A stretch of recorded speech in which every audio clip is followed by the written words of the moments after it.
Say wait, are we recording? Okay, we're here.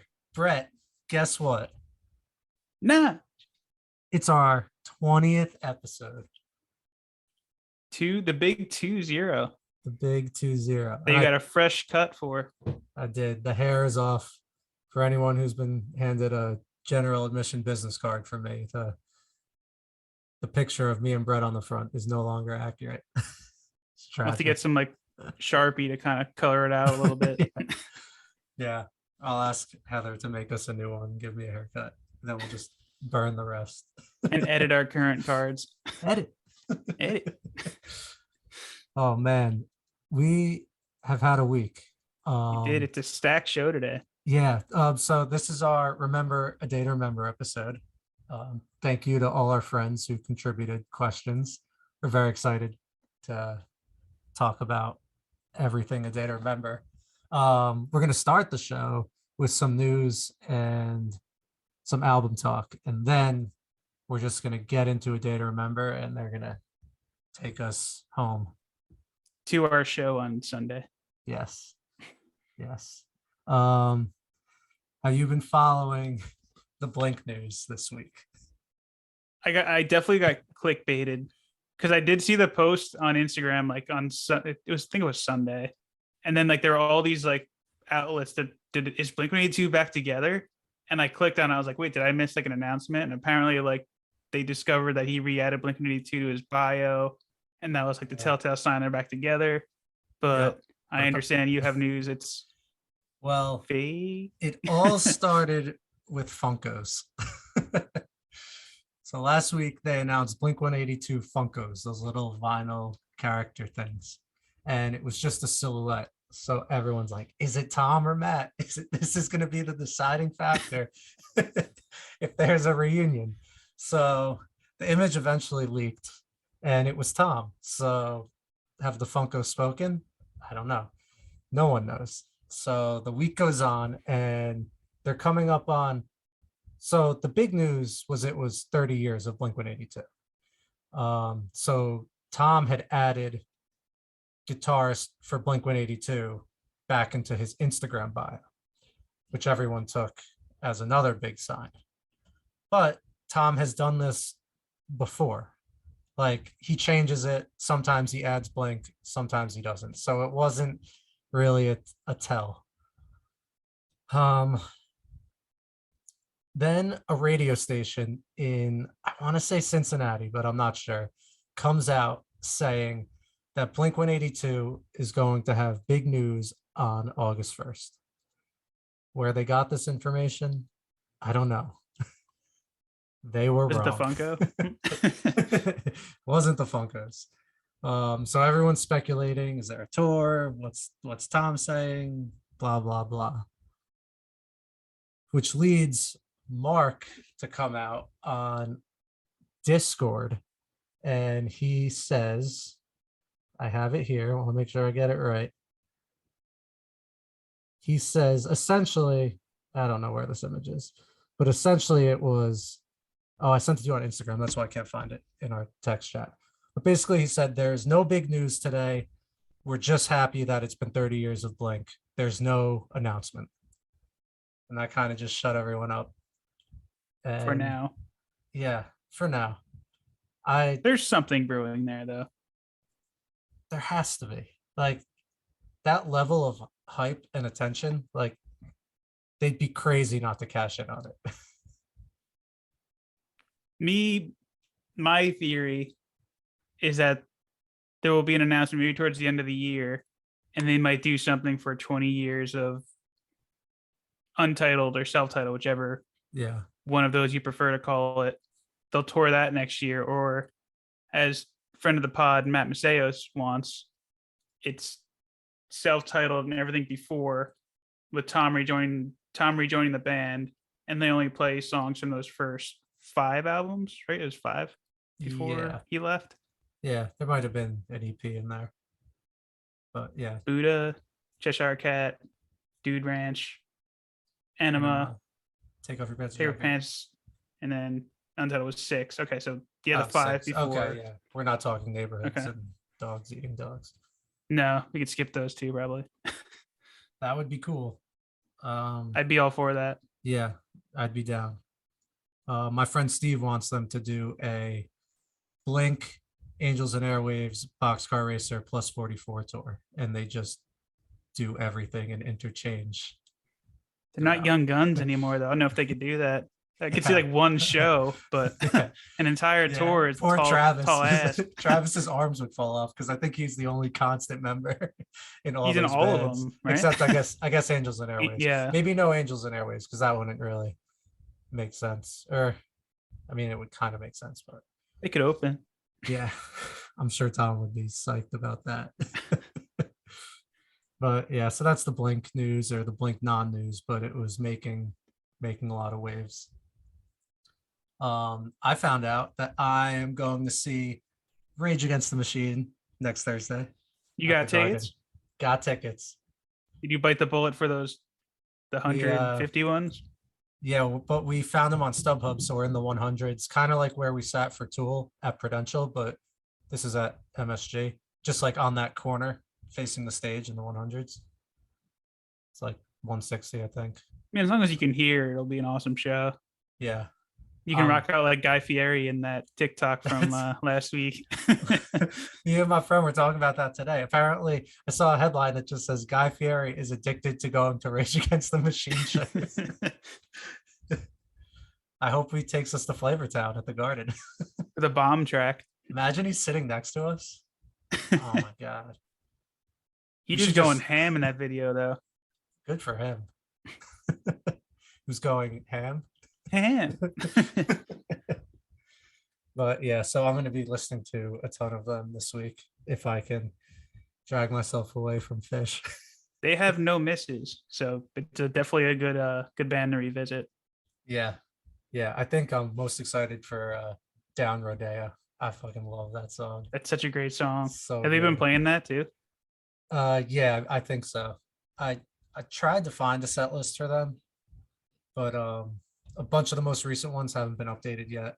But they have so many hits, like I think it's gonna be kind of easy to like know the set list. I think you'll be happy either way with whatever they play. Yeah. Yeah. Just to see them do their thing, watch Tom Morello like be Tom Morello. It should It's be gonna so sick. cool. The whole band is like incredible too. They're all like great at what they do, like in as musicians and artists Yeah. and And lyricists and for causes. All of yeah. that is great. Yeah, well-rounded band. And Run the Jewels is opening too, which is pretty cool. Big Run the Jewels fan, so I'm curious to hear how Oh, they are when you nice. see them. I saw them at Gov Ball a long time ago, but I don't really like know their music very well. But I know that it's really fun and they're good. So Run the Jewels 3 is a good starting point if you want to jump in there. all right. Run I want to say is that the album cover that's like got I think it's pink maybe? It's a blue one.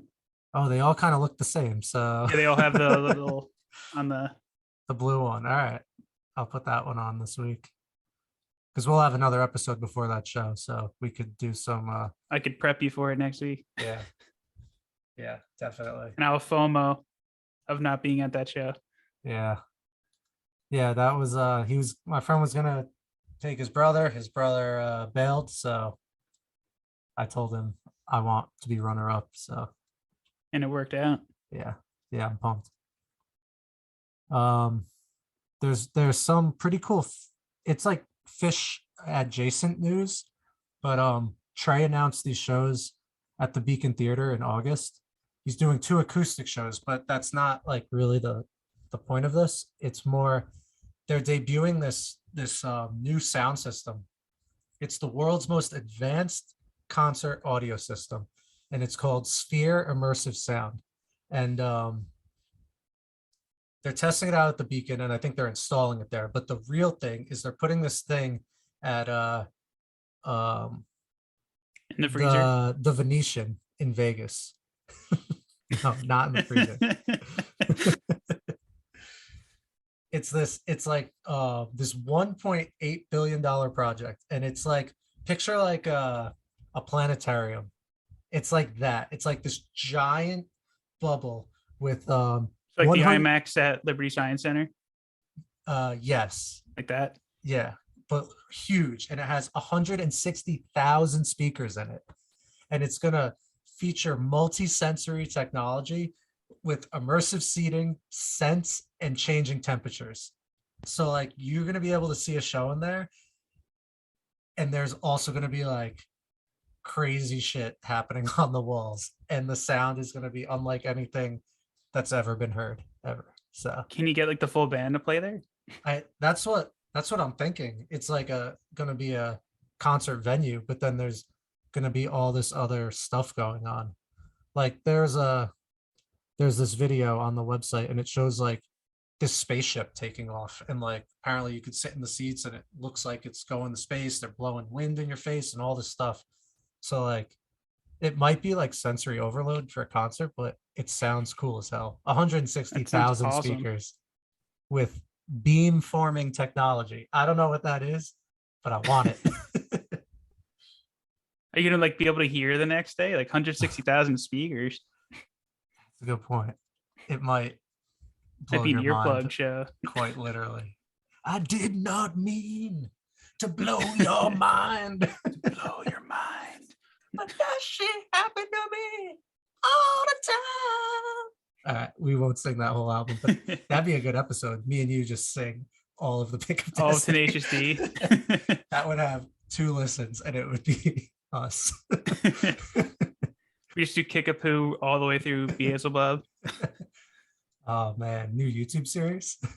We just sing a Tenacious D song over Zoom. For an immersive experience. Yeah. There was not too much new albums this week, but there was a couple. We had a new Anberlin EP called Silverline, which I thought was pretty cool. Did you Did like too. it? I didn't even know it was coming out. Like I thought they were putting out an album like down the road. Then all of a sudden an EP was here. Yeah, I had So no idea about this. I didn't know until you told me, but I was very impressed by this. Like I didn't really have like the highest of expectations, but I thought like they just like this is the heaviest I feel like they've been in a while. And it's almost like they turned their amps up, obviously. But like there are parts of this that also sound like the Cure. So it's like you have that Anberlin sound mixed with the Cure. Yeah. But it worked really well. And I'm curious to see like if they carry this into a full length. Yeah, I that was one of the things I wrote down. Like I think during um Body Language, the 4th song, I was like, why is this not a whole album? Like why did it feels like they could have done so much more than this. So I'm hoping they do. Yeah, Like Body Language is the Cure song I wrote down. Yeah. it had like that like almost like lo-fi, like washed out drums going on like a lot of the songs. And then it was really like atmospheric. Like I don't know if it was an organ or strings or what, but like they were going on kind of as a constant in a lot of these songs. And it was really cool. Like the first song, Two Graves, kind of They reminded went me of so like, hard on that song. you remember Red? It kind of reminded me of like a Red It song. is like Red. You're right. It was really cool. And then I thought Asking, the last one was awesome. Just like the mood they captured, it was like heavy but chill at the same time. I don't know how to explain it, but it just had that kind of like intensity to it while still feeling chill. I don't know. It was I know cool. what you mean though. Like Circles, the last song, like those are like some crunchy guitar riffs, like wrap everything up. Yeah. That was the It one they left me put out as wanting a more, single. which I thought was good. Yeah. Yeah, I'll Was be that the interested single? to see. Circles was the single. It was. Okay. I'll be interested to see if they play any of this at the shows. I would think they gotta at least bust one out. They have to like open up with Two Graves. They have to. That'd be sick.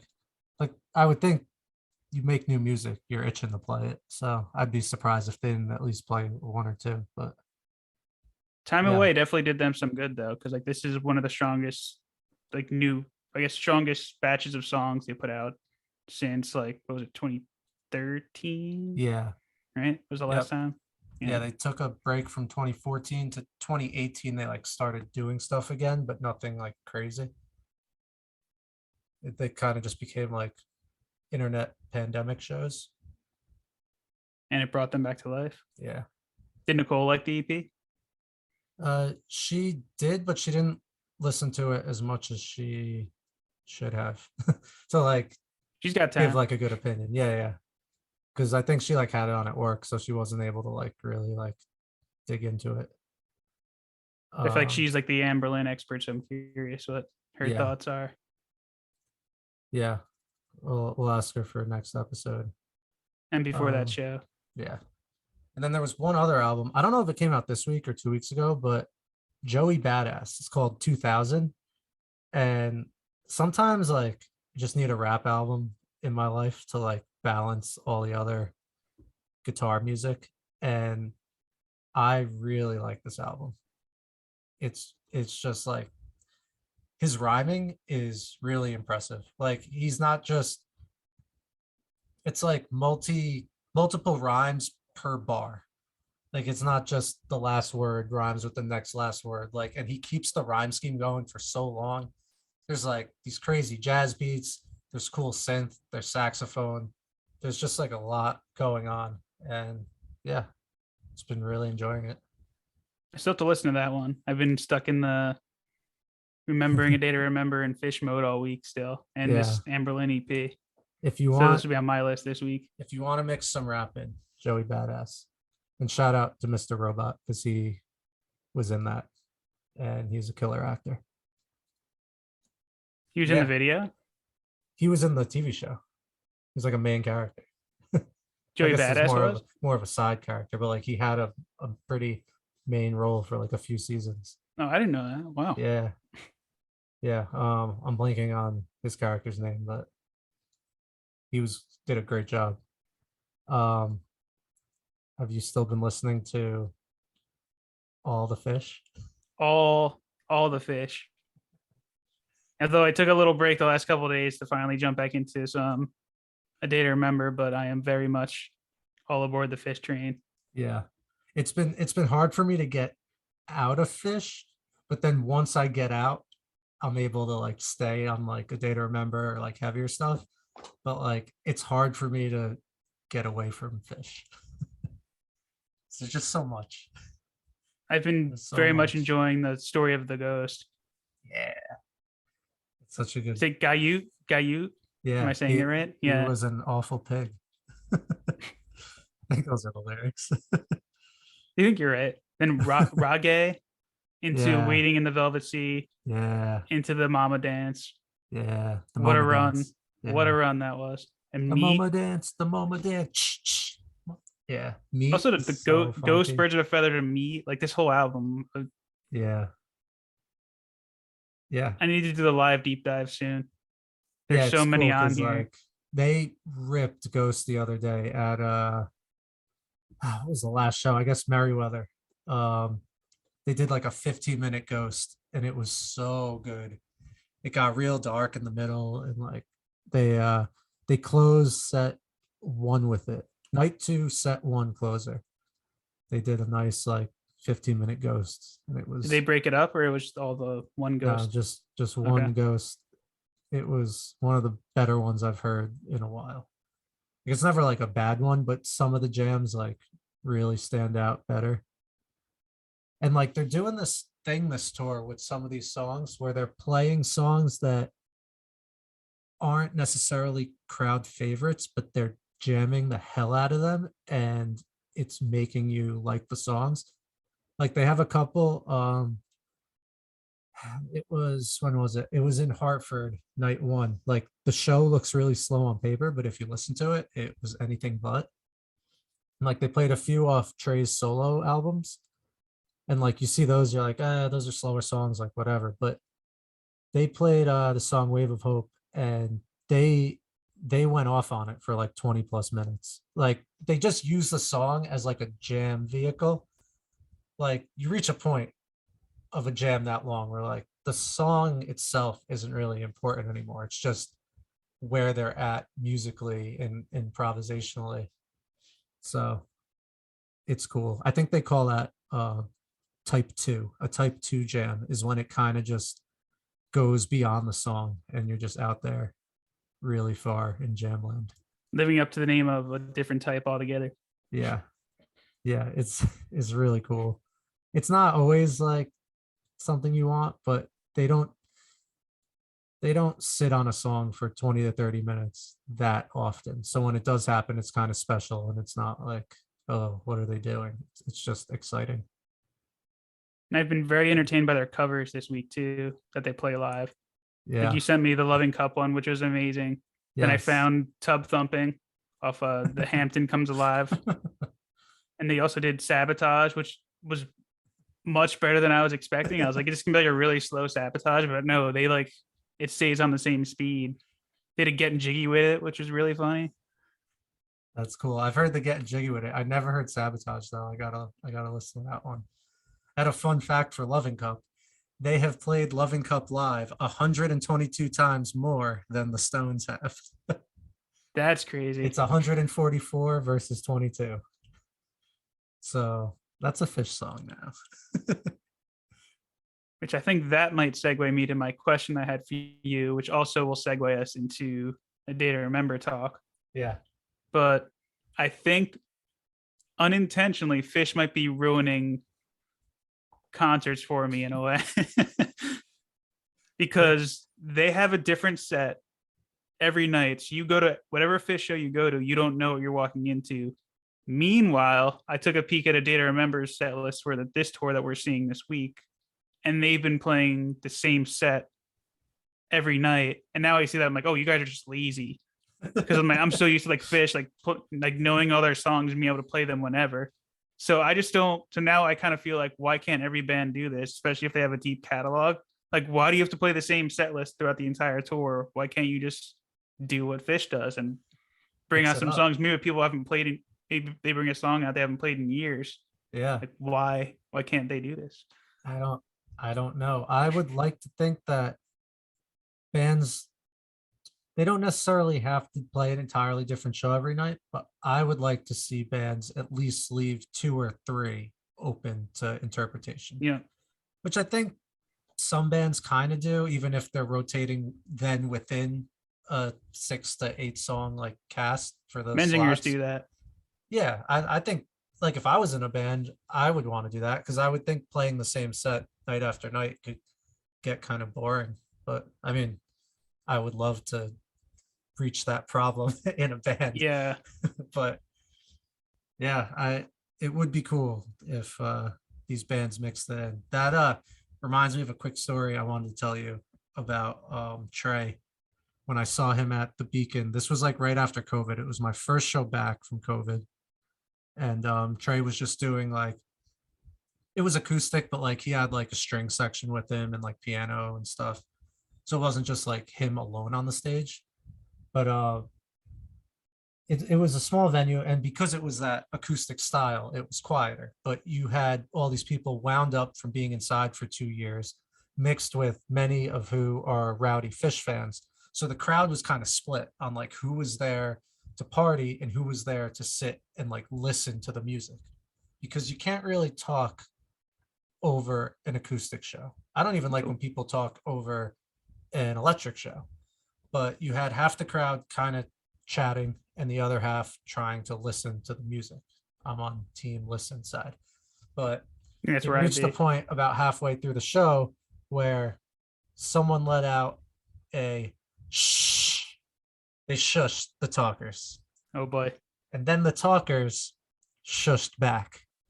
And now, in the middle of the show, while Trey's playing, you have the entire crowd shushing each other out of spite in this shush argument. And it was awkward. It was uncomfortable. You could feel the tension. And you know what Trey does? He ends the song he's playing and he opens the riff to the song Steam, which when you play Steam, boom, boom, boom, boom, boom, boom. I end the show sometimes, our show, with that riff. There's a spot in that where he says like the horse's nostrils reappear as steam, and you hear shh. So now the whole crowd can shush to the style of Steam, and he had everyone just come together to take part in this He broke song. the tension. He broke the tension and just saved the show and like it just went right back on track. But like that quick thinking and ability to just like jump into a song like that was one of the coolest things I ever saw. They're truly one of a kind. Like the more I listen to them, like there's really no one else like them. The only band I can maybe put in the neighborhood is Modest Mouse because they're weird and do different things live all the time too. But like they're not anywhere near Fish either. Yeah. So maybe they live on the block, but they don't live in the house. I like that. They are weird though. I can see the comparison for sure. And they've jammed out a little. I mean, not to the extent of Fish, Not but to like a yeah.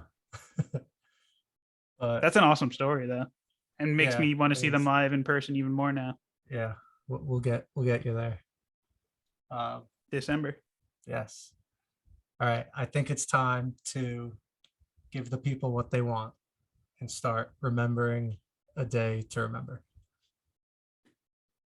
Are Let's you go. ready? When did you first listen to A Day to Remember?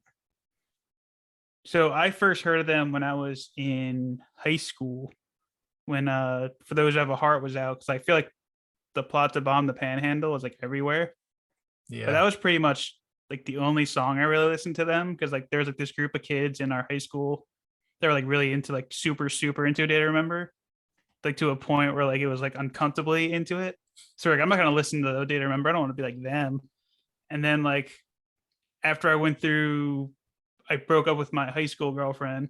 I got really into A Day to Remember my freshman year of college, and they kind of helped me get through that. And I was hooked from then, and I've been a fan ever since because that was like right around the time when like Homesick came out, and Homesick is still like my favorite album of theirs, and I haven't been able to shake that A Day to Remember addiction since getting into them, but I'm glad I haven't. They're still one of my favorite bands. Yeah. That's a crazy story because short of the breakup, that is exactly my experience with them as well. There's a The, certain group. the Plot to Bomb the Panhandle was the song that you would try and play when you picked up a guitar. And it was an awesome song that I liked. But the kids who liked The Day to Remember in high school were in this like, there was like this weird, like, not jocks, but like kind of like punks. I don't know Yeah. what it was. And they were That's exactly what it so, was. so into it that I was like, fuck this band. Yeah. I don't want to be like them. So yeah, exactly what you said. And I quickly got over that in college when Homesick came out. And then I honestly have to give credit to Nicole because she has been a way bigger A Day to Remember fan than me. And me having dated her and married her for so long, I was hearing them all the time and was like, what was I thinking? Like, these guys are awesome. Like the So more down the rabbit hole you go, like the better they got. Once you realize they have other songs than Plot to Bomb the Panhandle, and like, oh, Monument's pretty good. Oh, A Shot in the Dark is awesome. Oh, what is this heavy song, Heartless? And then you just keep going and going, yeah, and you they realize, all right, maybe I was wrong for shutting a band off because there's a certain group of people like them. and I always liked how unique they were with their diversity and styles throughout their songs. Like they toe that heavy and um punk or pop punk and soft side so well, and like it seamlessly integrates. Like you have songs that are just chugging and screaming, and next thing you know it's like a ballad in the middle where Have like faith in there's, me. yeah, like it's crazy. It's often No, imitated, but like never replicated with them, pretty much.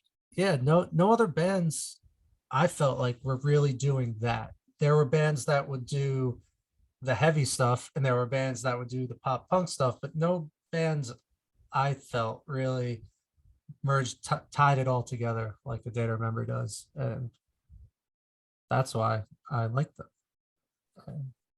I think it's been changing a little, you know? Yeah, which I think we're going to Um, talk about shortly. yes. Yeah, that kind of leads us to some of our questions. Um, we had, so You're Welcome has been a pretty big discussion since it came out. It's a pretty polarizing album. Um, our friend Kyle called in and he likes the album, although he does start off with his gripes on the album, which is fair. But I think it's only fair if we lead with his call, and then we can discuss from there. So that Really curious to hear this because as much as like it really is a polarizing album, and I love having the conversations about it because you never know what side people are going to take. yeah, Kyle gets his thoughts across very well. Here we go. Here is Kyle. Yo, Nick and Brett, what's up?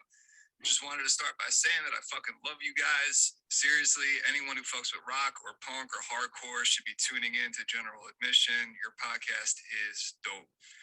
But yeah, I heard you were going to be talking about A Day to Remember this week and about the album You're Welcome in particular.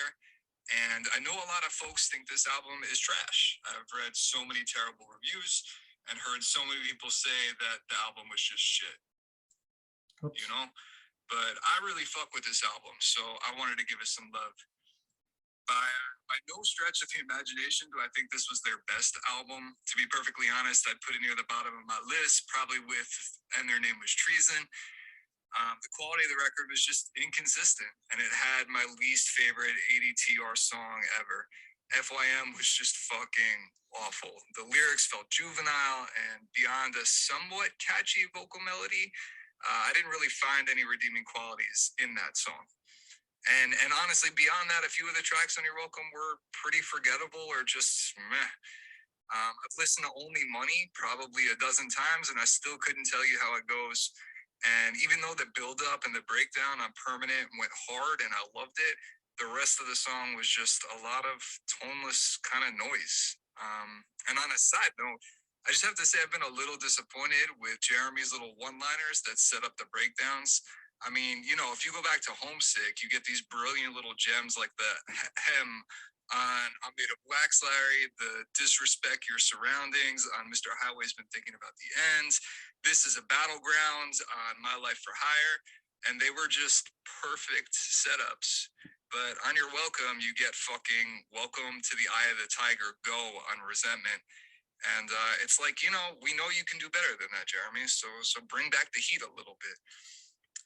You know, so given all this, I can understand why folks don't love or even outright hate You're Welcome. I can see the arguments that the album doesn't feel cohesive, that it's inconsistent, that it's a sellout pop/radio album, or that it doesn't go hard enough for A Day to Remember. And I don't necessarily disagree with any of that. But all that being said, I still enjoy the shit out of it. And I think the thing that I appreciate the most is the diversity of all the songs. Even though the album doesn't feel cohesive as a whole, there's a wide enough range of vibes and feelings communicated through it that it can be a soundtrack for all different seasons and moments in life, right? So you need a song for driving down the parkway on a Friday night. High Diving has that upbeat but mellow vibe that perfectly encapsulates the spirit of summer. You need a track to sing along to after leaving a toxic relationship or friendship. Throw on Bloodsucker, you know, because even though the beginning could back a fucking Target commercial, when Jeremy starts belting about some shitty vampire like human, tell me you don't want to just rage along with him. You know, and if you're feeling shitty about your life and need something that's going to pump and lift you up a little bit, you know, own and fucking celebrate the shittiness with Degenerates, where being fucked up and a little bit twisted isn't something to be ashamed about. You know, you feeling angry as hell? Throw some elbows and break some shit while blasting Resentment. So look, none of these songs are perfect themselves, but they can be perfect for a whole range of moments in life. And that's what I fucking love about this album, you know? Life is a bit of a roller coaster, and what you're experiencing any given day is subject to change in an instant. But with this album, you have a soundtrack to a fuck ton of different situations and feelings. And even though the album is inconsistent overall, there are a couple of songs that I really, really love on here. You know, Everything We Need is by far my favorite ADTR acoustic track. And Re-Entry is right up there along with If I Leave and Right Back at It Again for the best of ADTR's poppier songs. So all that to say, I don't think Your Welcome deserves all the hate that it gets. Is it the best? No. Is it my personal favorite? Absolutely not. But it doesn't have to be for me to enjoy the shit out of it and find places in my life for most of the songs. So that's enough out of me. Appreciate the opportunity to be on the show. You guys are fucking killing it, and I'm looking forward to hearing about how the A Day to Remember show was this weekend. What a great voicemail. He's coming Sunday or he's not coming Sunday? He is coming Sunday. Oh, good. Okay. Yeah. Because at the end there, I'm like, wait, I thought he was coming with us. That's what I said. He said he knows. He's just still looking forward to hearing us talk about it on the show. I'm glad he's Yeah. coming. Yeah, me too. That voicemail kind of got me liking Your Welcome a little more. Makes you think about it a little differently. Yeah. Because like you and I did the experiment this week, like off the air of the podcast, where we were kind of crafting what would have made this album better, like by cutting out tracks. And because like you made a great point where like if you cut out the lows on here, like the lows are so bad that it drags like the rest of the album down with it. But when you cut them out, it's actually like not a bad album. And I think like what Kyle mentions there kind of Yeah. drives that point home. I initially told you that I would cut out Bloodsucker, Fuck You Money, High Diving, and Viva La Mexico. I have come around on Bloodsucker. Like Kyle said, like the intro with the whoa. It is like a Target commercial. Did you when this album came out, someone put it over a Target commercial and it was amazing. I have to find that. It is so funny. But overall, it's not worth cutting.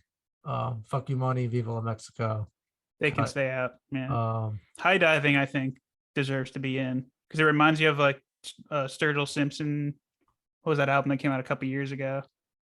But it sounds just like that whole like classic rock album that he made. I gotta get the name now. But that's why I really liked it. Sound like in A Day to Remember song to me. It sounded more like a Front Bottom song or something. Like, Sound and Fury is the Sturgill Simpson album I'm thinking of. But I guess it's not necessarily a bad thing to try different sounds. I wasn't a huge fan of High Diving, but maybe I'll try it next time I'm driving down the Parkway. And it's definitely a driving change my song. tune. Kyle's right about that. I think Last Chance to Dance might be one of my favorites on this whole album. What a heavy song too. Like they went all the way in, but I feel like they used all their heavy energy on that song, and the other heavy tracks may have suffered a little bit because of it. A little bit, but that song is a huge highlight. The breakdown. And I think we're getting it live though, at least. So. I hope so. I'd be pretty psyched. When I'm gone, who's gonna carry your casket? And then the who, and it like echoes. Oh man, so cool. You just get the drums in there too. Yeah. Yeah.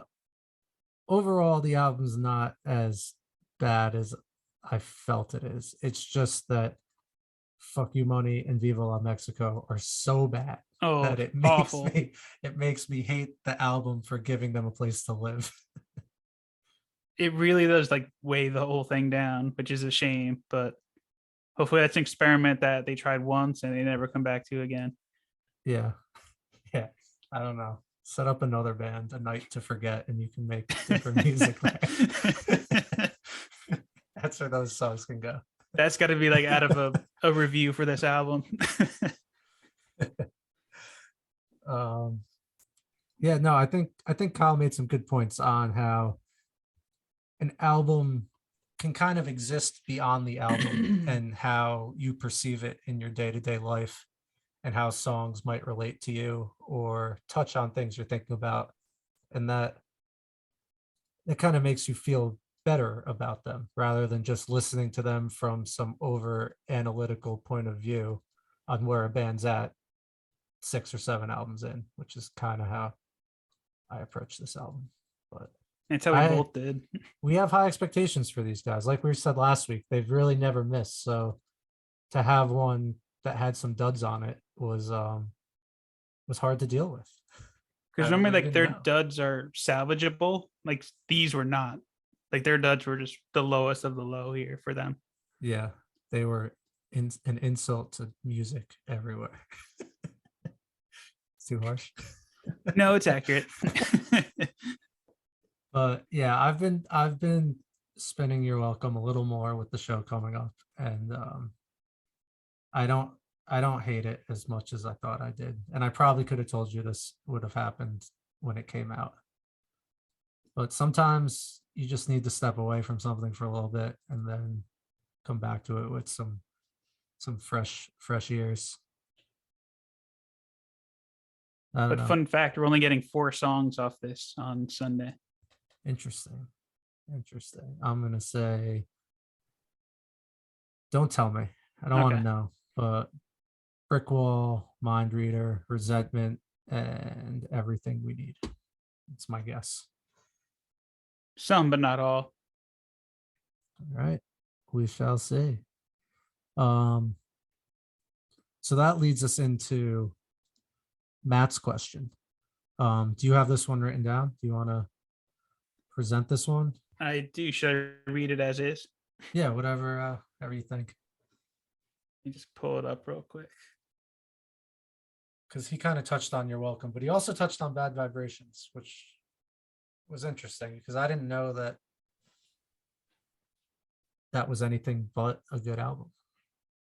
I was having this conversation with him before because like I was like, I thought like everyone loved this one. I didn't realize that like some people had issues with it, but we'll talk about it in a second.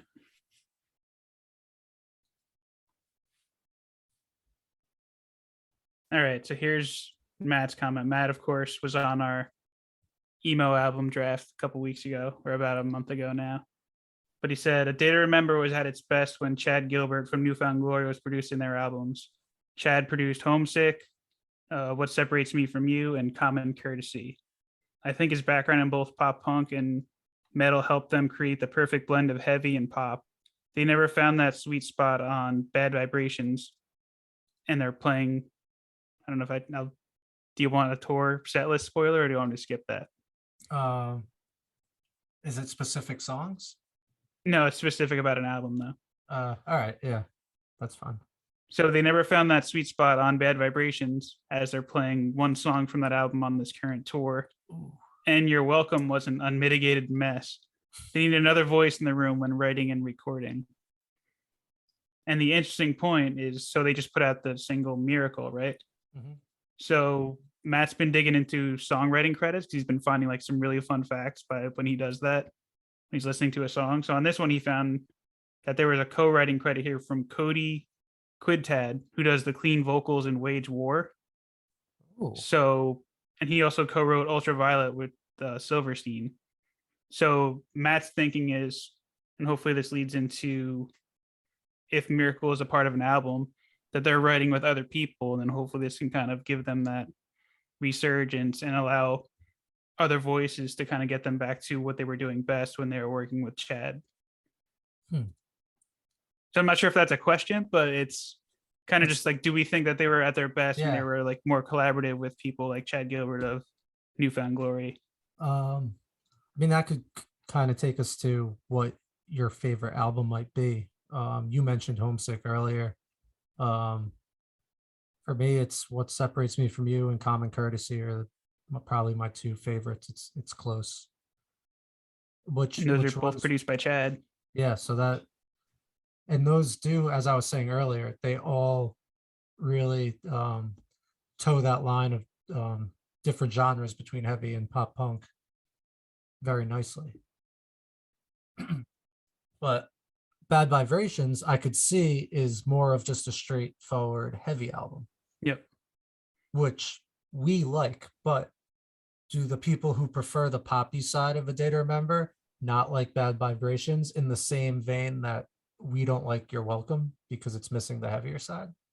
Are they both two ends of the spectrum? It's a good question though. I feel like with like Bad Vibrations though, we got more people at least saying they liked it, but I feel like it's hard to find someone that liked You're Welcome. Like Kyle might be the first person I've heard that had positive things. So even though I think we all say like we like a handful of songs, Mm-hmm. but as a whole, like obviously people weren't happy with it when it came out. and the fact that they sat on it for 2 years, and then after the long wait, this is what we got. So that might have been a part of it too, in hindsight. But Yeah. I don't know if you agree with that. Yeah, because what? Degenerates was a single for like 2 years. Like pre-COVID, before. yeah. Yeah, so that, I mean, that certainly didn't help it, but I think even if there wasn't the long wait, I don't think I would have felt any different. I don't know.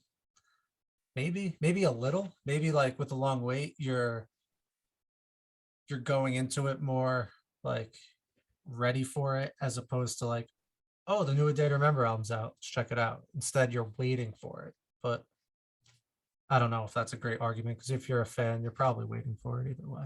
Yeah, like we waited for like 13 years for Tool, and that came out was incredible. So Yeah. Good job to them. It is an interesting thing he mentioned with looking up credits. My friend Jameson Chester, she's a songwriter, and she like writes for people, but then also writes her own stuff. If you go on Spotify and you go to like the album and you click the 3 dots on a song, not on the album, but on a song. yeah, that's you can see the credits. Yeah, you can click show credits and it tells you who it was written by and produced by, and the label it's on. So that's a pretty cool way to do what Matt's doing, to really see who has a hand in these songs. And I think anything involving anyone from Wage War is a good sign. Because like they're doing like what A Day to Remember was doing before they went down the pop hole, so to speak. But they're doing it well. We need to fix our infrastructure and fill in those pop holes. Yeah, but as a whole, I think, go ahead. I think he has a good point. Like, I think they probably could benefit from other people, especially as a band that's been around this long. It's got to be hard to find that groove of doing something new without making your welcome. Yeah. But I'm curious, like if they know that it was kind of a bust too. That because they're only playing 4 songs on this tour from it. So yeah, but you figure 4 songs an album, what is it, 5 or 6 at this point? Like the more albums that come out, the more they have to spread it out. So you do 4, 4, 4. But there were 2 that got the shaft here, so it's not evenly distributed. Distributed. There we go. They're doing like spoiler again. There's only 1 from Common Courtesy and only 1 from Bad Vibrations. That means we're gonna get a lot of What Separates Me From You, which I'm down with. That was not the album with the most. Huh. Well, I don't want to know, but we were gonna do this Nicole's question later, but being that we're talking about songs at the show, I think we can take Nicole's question here. Nicole, my wife. I almost did it, and I was like, you know what? We don't have to bore out right now. No, we have to. My wife. Okay, here's Nicole's question. Hey guys, longtime listener and big fan of the pod. Was really excited to hear you're doing a Big Day to Remember episode to lead us into the show this weekend. I was wondering, what are your 3 songs that you wish for every time you see A Day to Remember live? I'll go first. My top 3 are Second Sucks, Violence, and You Should Have Killed Me When You Had a Chance. I have some favorite slower ones, but I think if you're live, you got to go heavy. Look forward to hearing your answers and can't wait for the show this weekend. P.S. Brett, we finally finished Stranger Things. Yes. I wanted to let her break that news for you. That's better than any of the songs she mentioned. Yeah. We had enough going on this episode, so we could do it next week. Or we could just wing it later. I don't know. Yeah, we can deep dive Metallica next week. I'm okay with that. Great 3 choices, though. Yeah. Yeah, I know Nicole loves Second Sucks. That's her favorite by far. It's probably their best heavy song, maybe. Yeah, it has to be. Yeah, probably. But there's a lot. There's a lot. So 3 songs you look forward to hearing at the show. So initially, I wanted to try and pick songs that I want to hear that might not be obvious choices. But then I thought, if there are 3 songs I'm looking forward to hearing, there are 3 songs that I think they're going to play. So I decided to go that route. And my first pick is UB Tales, I'll Be Sonic. They usually play that when we see them, and they put the graphic up in the background from Sonic 3 when Sonic is flying the plane and Tails is standing on the wing tapping his foot. And it always kind of like takes me back to my childhood because that was one of the first video games I ever had. And it's just a nice graphic with the band playing that I also love. So They have like I the love when they Sega do that logo. one. Yeah, it's great. And then my second one is Better Off This Way, where they do crowd surfing on top of crowd surfers.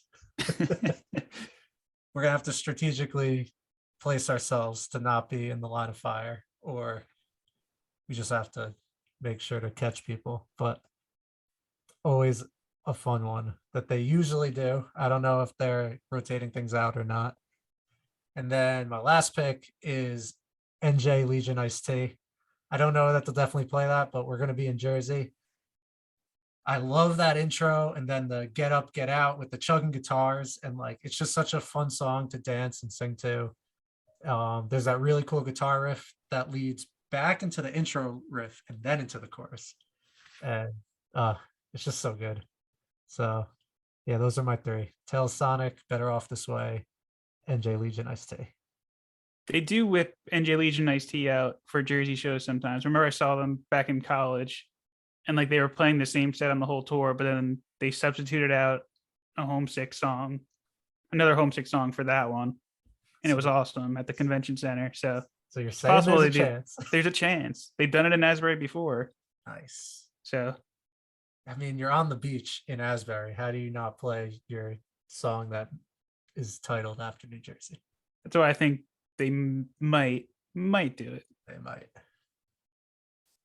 All right, what are your All right, so for me, I'm just gonna probably just go with like my 3 of my favorites from A Day to Remember. So they don't play this one often.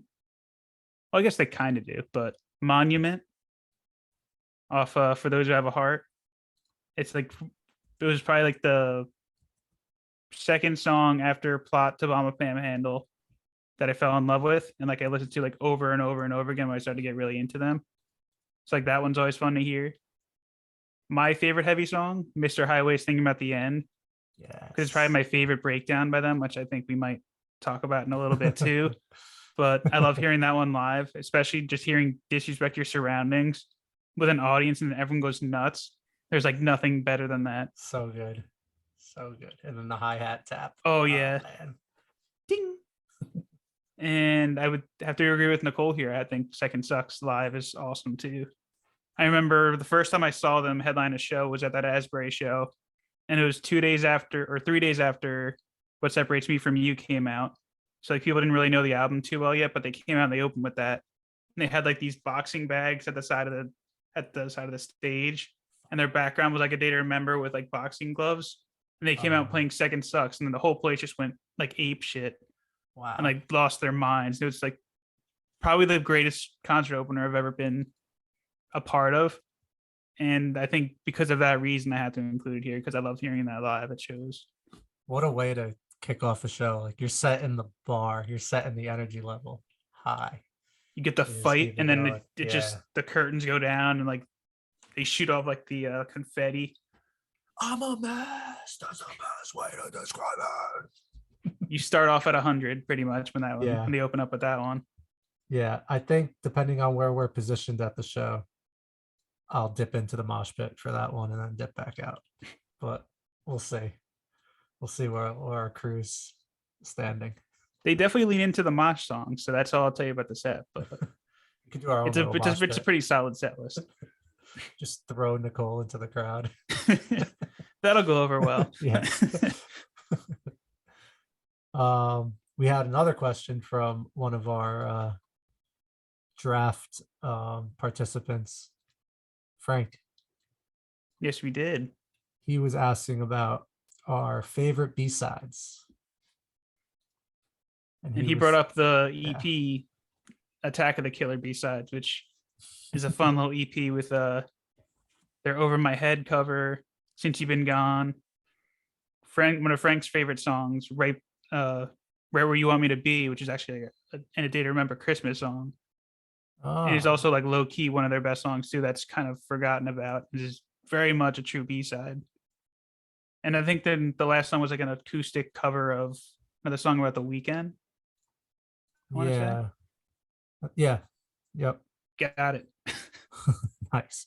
I didn't even realize Right Where You Want Me to Be is a Christmas song. I'm looking at the lyrics right now. Gotta watch the music video. I never like really, I mean, I know the song. I guess I just never like listened to the lyrics close There's enough some to jingling realize in there that. too. It's gets that Christmas jingle.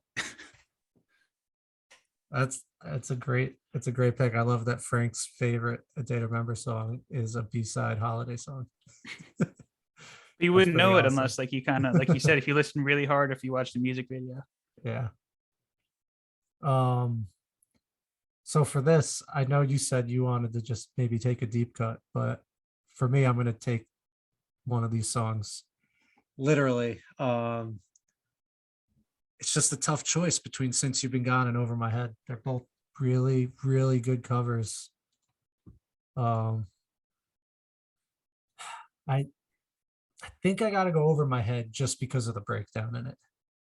Definitely a better breakdown in that one. Suddenly you become a part of your past. And it's fun Like, playing it for people who have no idea that's coming. Like they're like, oh, this is a Yes. nice cover, and then that part comes on. and anytime the original comes on, I scream that part of the song like that, and people like look at me like, "What is this guy doing?" Nicole at least understands, so it's okay. But I cannot hear that song without screamifying it. You have to. But then, Since You've Been Gone, his clean vocals in that are amazing. So it's really tough. They did a really good job with both those songs, and I think I like both of those more than the originals, which aren't even bad originals at all. But They put their nice little A Day to Remember twist on it. yeah, I'm giving Over My Head the nod on that one. So for me, I think I have to throw it back to the beginning and go with Your Way with Words Through Silence off And Their Name Was Treason. Like I feel like this song, more so than Heartless and You Should Have Killed Me When You Had the Chance, highlights where they were going to go and just how well they're going to balance both of those sounds, that heavy and the pop. But it's a Yeah. song they rarely play live. I feel like they don't really play anything off And Their Name Was Treason live anymore. But it's a song I feel like never got the love it deserved, but it's one of my favorite songs by them. That's a great pick because you're absolutely right. Like a song that early in their career, and it really like telegraphs what direction they're gonna go. It's pretty like well balanced with the singing and the screaming. Yeah, because like Kyle was right. Like some of that album is like very like doesn't sound the greatest, obviously, because like it's their first album. Yeah. And they would go on to make like better versions of Heartless and You Should Have Killed Me. But like, I feel like this one still stands on its own. Like it's probably the best track they have on that. And then also would segue nicely into the writing process of For Those Who Have a Heart. Yeah, that's a great pick. Great pick. That leads us to our friend Steve's question, who talked about Since You've Been Gone and Over My Head, specifically Over My Head, but he said he loves that cover. They add just enough screams. What song would you love to hear them cover? So did you give this some thought? I have a couple. It's just I want to hear what you pick first to see where I go with this. All right. I'm gonna take the vein of Since You've Been Gone. This is another early 2000 song sung by a female artist, backed by a band, and I'm going with Everywhere by Michelle Branch. I think they would crush that song. That would be epic. It starts off like nice and slow with kind of like that acoustic guitar and stuff, but it gradually picks up just like in A Day to Remember song does. And I think they would kill it. I kind of made up a breakdown in my head, and I don't want to sing the whole thing, but nah, I can't do it. I can't do it. Is it the bridge? So it should be the bridge, but I think this part would work better. I recognize the way you make me feel. It's it's hard to think you might not be real.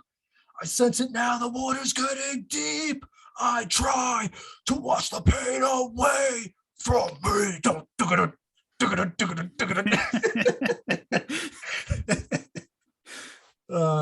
sorry, listeners. Very different from the yellow card cover. Oh, I forgot Yellow Card did a cover of this. They don't scream that part? I don't. They might electric fiddle it, but Oh man. Yeah, so Everywhere by Michelle Branch. I Thank like you. it though. Thank you for indulging me. And I like how you wrote the whole part out, so you get bonus points for that. I had to find the spot that they would break down, and I think it should be the bridge, but I just think the lyrics work better there. I approve. All right. Maybe I'll just do it. If they don't take you up on it, it's all yours. So I think being in the vein that they've toured with this band before, and I know like most people like probably have a great love for this band, I would like to hear them cover some Blink. So I want to hear them do What's My Age Again, only instead of the slow pretty part, they put a breakdown there. And then it Fast, goes into the angry rest of the part. song. That would They be, turn the song on its head. Instead of the slow pretty part, it's a fast heavy part. It's like was it, I'm not sure if it was with you I had this conversation with, but like when a band does a cover, you want them to put like a nice little different spin on it, so it's not the exact same yeah. version of the song they're covering. It was you, right? Yeah. I think we talked about this. Yeah. So like I feel like they'd be able to put a nice spin on that where it's very different from the original version. I think they could do some cool gang vocals for like What the Hell is Caller ID? Like kind of have it like yelled in the background. Or even modernize it maybe. Since a Yeah, lot of that true. song is dated. That's true. They could modernize it. Could change the lyrics up a little bit. Who the hell leaves their messages on bread? That would be cool. And it would be fun to hear them cover a song that's like you said earlier, on their block, but not in their house. There we go. Big fan of that one. We're gonna be using that one on the pod now. Okay, we have two more questions, one from Blake and one's just from me. But we'll go with Blake's next. And he wants to know our most unpopular A Day to Remember opinion, or as you put it, disrespect your surroundings. Well done. Right, as always. Thank you. Figure it was too fitting there. So I don't know if this is cheating, but I have two answers here. But Allow I it. worry both of them might like risk us ever having someone from the band on the show. So I'm not sure if I should say them or just find a different one to say. I mean, it's unpopular opinion for a reason. Well, one actually, the first one should be an okay one. They wouldn't want to come on a show with someone who can't answer the question. It's very true. All right, I'll throw both answers out there. So first one is, since this one is still pending, I'm going to say they peaked with Bad Vibration. Ooh, challenge Bad Vibrations. accepted. I mean, And I hope they prove me yeah. wrong, but yeah, hell yeah. that's still in play right now. That's just a long way to say you're welcome, Sticks. It's like, please follow this up with something better. That's hating your welcome with extra steps. And then my second one, Jeremy's not a great live singer. Oh no. Oh no. Well, I mean, in his defense, it's definitely tough to scream like this for near 20 years now. So I could see why he kind of lets those parts go at points without doing the album version of the scream. But even the singing at parts is like, ooh. But again, I can only imagine what singing like this does to your vocal cords. But then again, he might sound great on Sunday and I might look wrong again. But that's, again, unpopular opinion or disrespecting my surroundings. All right. 2 challenges thrown to the band. So when they listen to this tomorrow or Thursday, which I'm sure they will, it will fire them up to not only put out an amazing next record, but also give the summer A great stage the show. best show New Jersey has ever seen. It's all thanks to you, Brett. So disrespect your surroundings. You're welcome.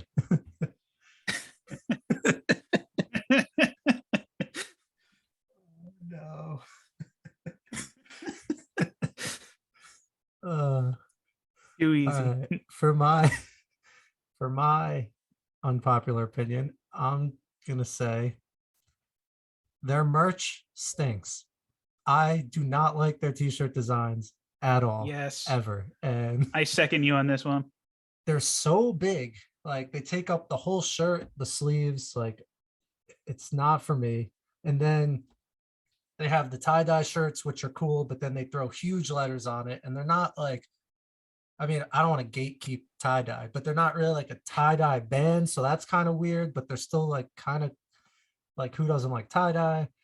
I don't know. And then they do other ones where they put like cartoons or like video game characters on it, like huge. Like they have that Mario one that's popular, but like it's the whole shirt. I don't know. I don't really like their merch. They haven't had good merch since they were playing Warped Tour like a decade ago, which is not great. Like you should be like not re-updating, but like upping your game in merch for your live shows. Also, Nicole pointed out to me, they have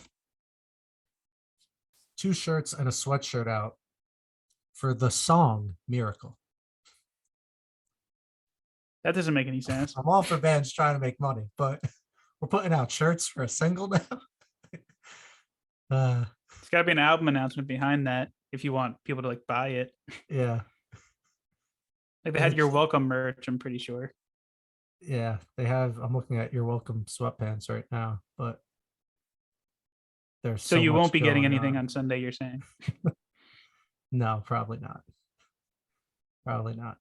Their merch. I do have a shirt, a sleeveless shirt by them that says "No War, No Peace," and it has a date or member symbol, but it kind of looks like the Metallica logo. That's pretty cool. It's kind of cool, but I don't like how it hangs on my shoulders. I just got to hit the gym more. Is basically the problem. Got to disrespect your surroundings more. Yes, exactly. Throw some weights around. All right, that brings us to the final question for remembering a day to remember. And this is a question written in by me to us. So I would like to know, and I asked a couple friends this too, so I have Kyle and Blake's answers for this also, but I'd like to know your favorite line or precursor into a breakdown. Kyle mentioned a few earlier. There's plenty to choose from. Easily disrespect your surroundings for me. I think it almost has to be. It has to be. I think Blake gave the same answer. He said, oh, no. Wait. Did he? No, Blake did I'm made of wax, Larry. What are you made out of? The throat clear? Yes.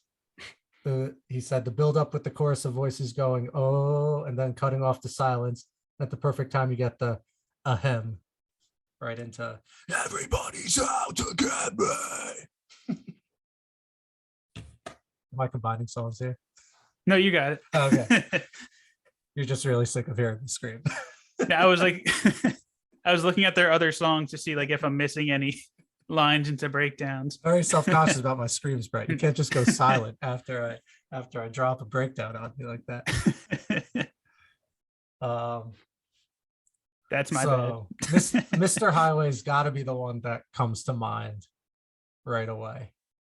I'm Made of Wax is also a great one. And Kyle was right with My Um, Life for Hire, where this is a battleground Yeah. into the breakdown. They used to Yeah. start their shows with that breakdown before Homesick was an album. They take the stage and that breakdown would kick off the show, Oh, that's sick. and they folded into a song for Homesick finally. But that had to be awesome.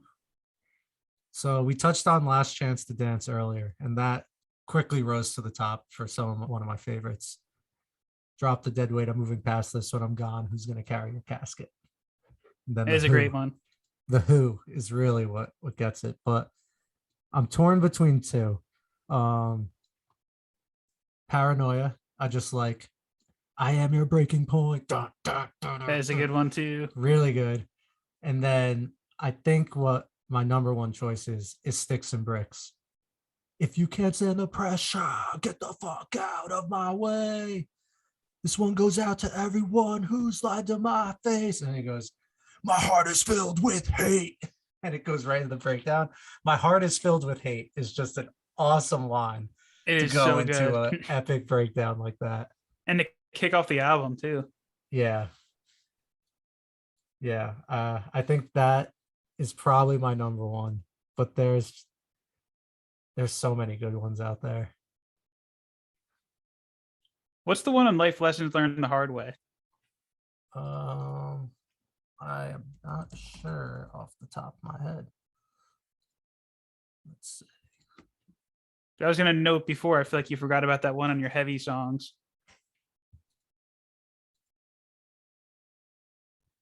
Because it might be the heaviest one on Common Courtesy.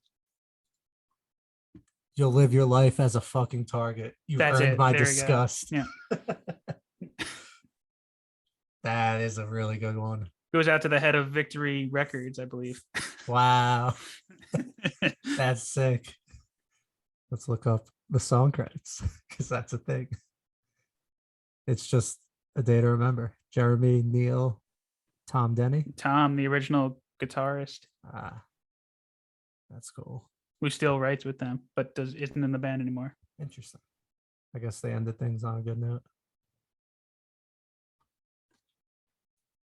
Shot in the Dark is a good one too. Keep Running Your Mouth. That is good. I like the one I was talking about before on my t-shirt, No War, No Peace. That's also a good one. Because like a shark that's coming the surface, I've got a taste for blood. Don't believe what the pacifist tells you. No war, no peace. And then the guitar pans left to right. Oh, it's so cool. Man, Bad Vibrations was great. I was really love that excited album. That album was instant enjoyment. I didn't have to like try and like any of the songs, or it was just good right off the bat. Very important album in my life at that time. I always hold a special place to me. That one. That was a good one. 2016. Were we out of college by then? We Yeah, were. We were graduated 3 years 13. out. Oh my God. That's crazy. That was the summer they toured with Blink. Oh yeah. And then this was Bad Vibrations the single? It was one of them. Bad Vibrations was one. Paranoia was a single. Bullfight, I think, was the third one. Yeah. And Naivety was after that. Yeah, I remember we were on vacation in Wildwood with my family when this came out. Me and Nicole just like listened on a Bluetooth speaker.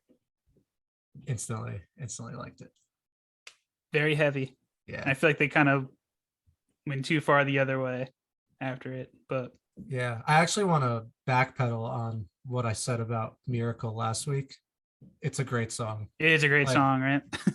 I put it on like that like little playlist I made of just like a few heavy songs off each album. I listened through it and like Miracle was the most recent one and it fit in just fine. It doesn't sound like, yes, if you're gonna like really analyze it, it does have a slightly like newer sound, but it fits in just fine with their other songs. Honestly, I know I'm beating a dead horse with this, but like it was the 2 You're Welcome songs that kind of stood out as different from the pack as far as like their songs go. But I don't think Miracle's like a step in a bad direction at all. So It's almost like Wage War saving them. let's hope so.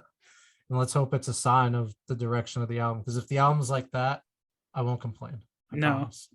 They can I still have the promise. poppy stuff in there. It's just don't do fuck you money. Don't pander to the radio with your Yeah. poppy stuff. Just do the cool poppy stuff you've been doing your whole career. There's nothing wrong with it.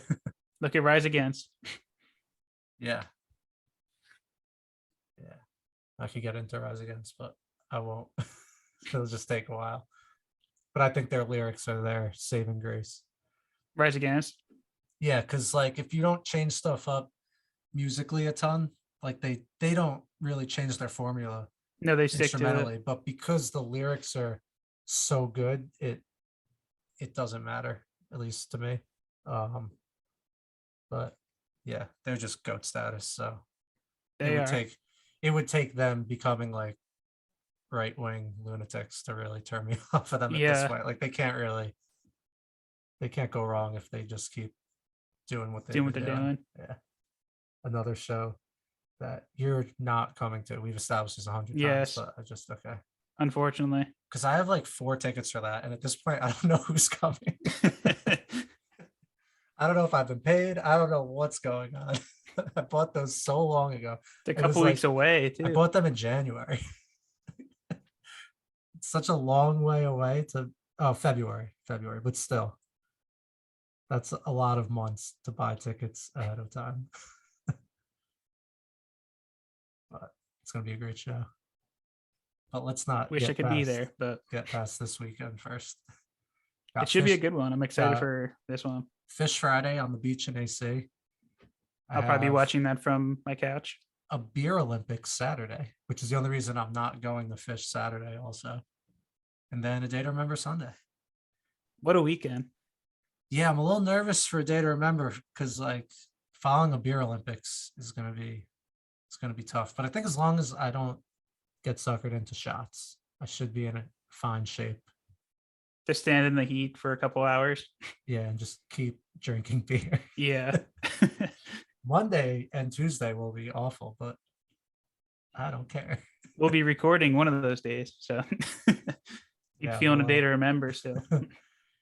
Yeah, I am really excited for that show. They're one of those bands whose like sincerity always made me like them. So I hope that despite how I feel about You're Welcome and maybe decisions they made with that album, that vibe of them being a band for the fans is still there when we see them. I think it should be. At least I hope so. I'm curious who will be playing bass for them too, since they don't have a bass player right now. They don't have a bass player. They Did kicked he- out did the he- problematic one. Oh, I was gonna ask, did he die or do a bad sex thing? 'Cause that's kind of the only reason people leave bands these days. I think it was the latter. Not funny, but true. Whoops. Well, I say this as a bass player. At least it's just the bass player. That's not right. I don't mean that. What if Mark left Blink? Would you still say it's just the bass player? No. But not, no. Yeah, they don't have a new bass member, Who's bass opening? player yet. We talked about who's opening a bunch and just never. Beartooth, Ghost Inside, Oh. and Bad Omens. Beartooth is on this? Yeah, Let's go. they're I before a day to completely remember. forgot. Dude, I remember Bad Omens was playing, but I don't really know them. I forgot Beartooth. Dude. Yeah, that's gonna be a Yo. sick show. That's my voice is shot from all the screaming I've done this episode, but it's dangerous to whisper scream like that. Oh, Beartooth. I know Aggressive and Disgusting. So there's 2 albums in there that I'm not as familiar with. Their first new 2 one I was really know good. well. The new one, Below. Yeah. It's a double. Oh no, it's a double album, but the second one is live. So it doesn't really count. It's a double album. What was the big one on this? The Past is Dead.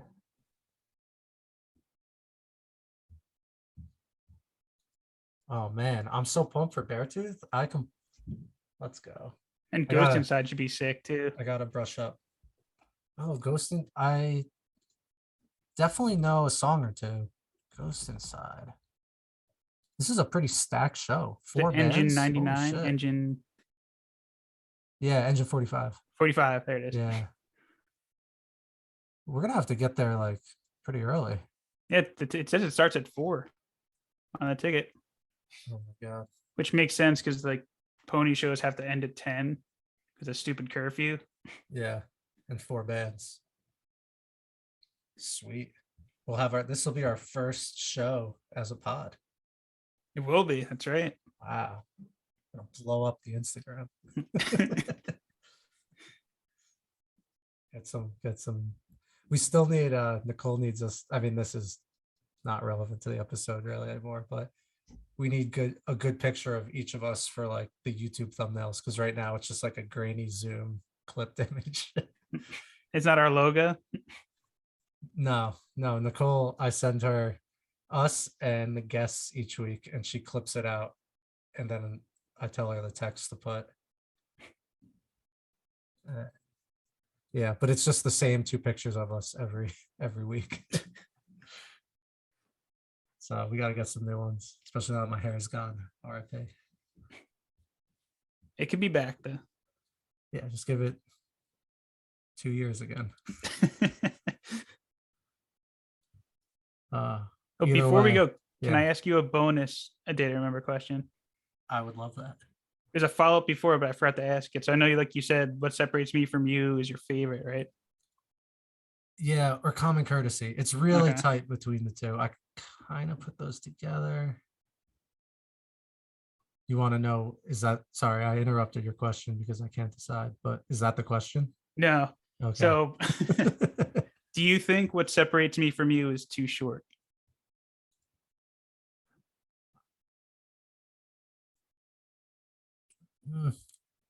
I mean, it's such a good album that I'd like more of it, but I love a 30-minute album. And I think that's one of the reasons I like it so much, because I could put it on and just Multiple rip it real times. quick. 10 tracks. It's nice.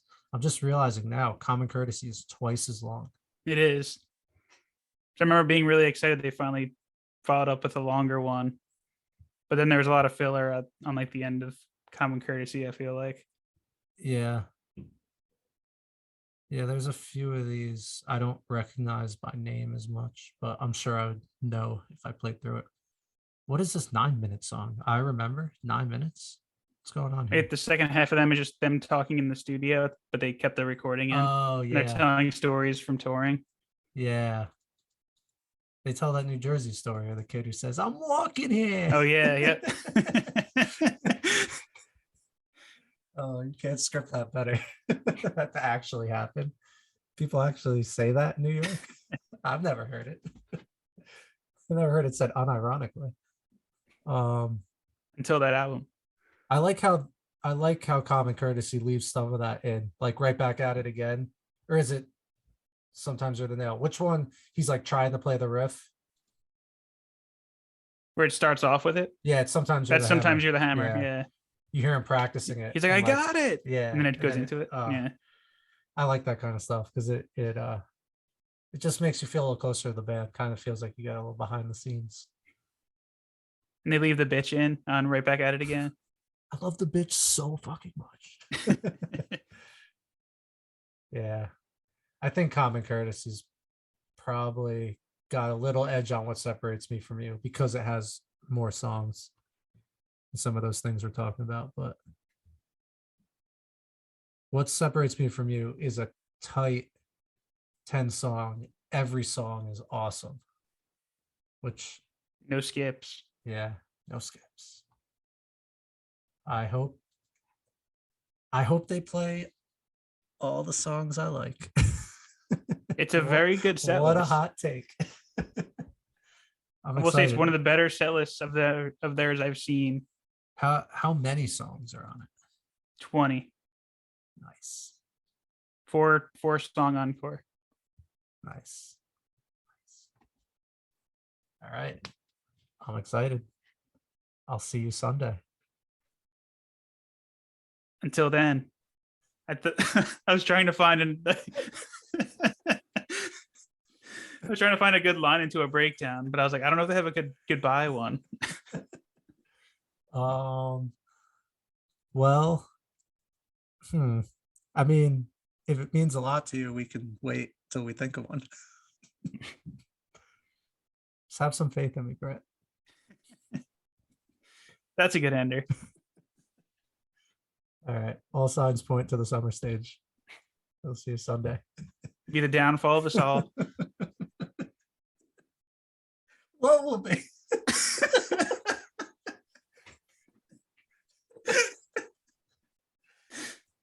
Yes. Where I'll just fade out the episode. It'll be just like in A Day to Remember song. You're just getting some behind the scenes. It'll be your second glance. Sneak peek. It'll be a miracle if we can come up with a better pun at this point. Gotta hold it down for the underground. It's complicated thinking of it.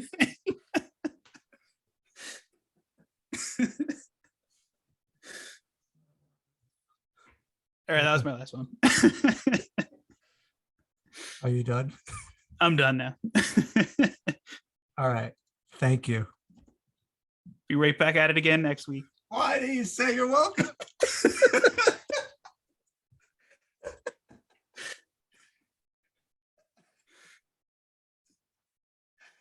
Okay. We're out of here. Love you all.